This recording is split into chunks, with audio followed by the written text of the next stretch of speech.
अविघ्न cooperative housing society limited याची स्थापना 2023-24ला झालेली आहे। या बिल्डिंगमध्ये 4 जुलै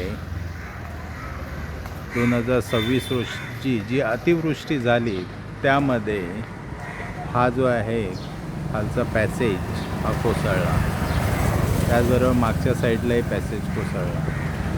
त्यामध्ये आम्हा सर्वांना खाली करायला लावलं। आता या ठिकाणी टाळा लावलेला आहे।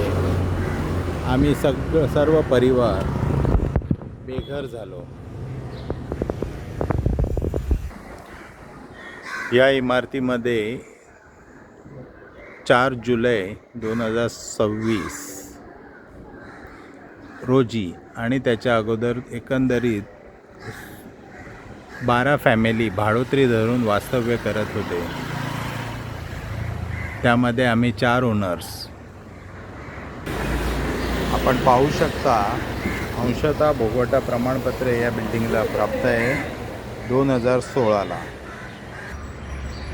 या इमारतीची 2021 साली थकबाकी होती 71 लाख रुपये प्लस। आजच्या मितीला 2026 रोजी ती 1 करोडच्या घरामध्ये आहे। अशा बिल्डिंगला महानगरपालिकेने भोगवटा प्रमाणपत्र दिला एकदम क्षुल्लक प्रॉपर्टी टॅक्स वसूल करून, जी राहण्यास अयोग्य आहे। त्याच्याच काही सेकंदाने इमारतीच्या मागच्या साईडची 101 नंबरची गॅलरी कोसळली। आपण बघू शकता सभोवताली एकदम घाणीचं साम्राज्य आहे।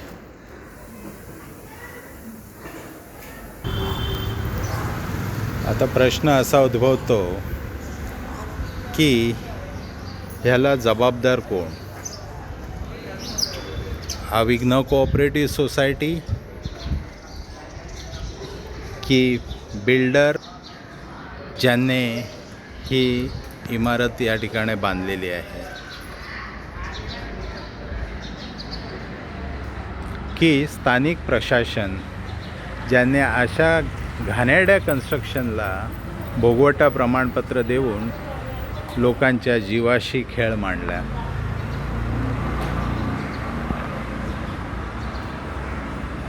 कोण आहे या सगळ्या गोष्टीला जबाबदार?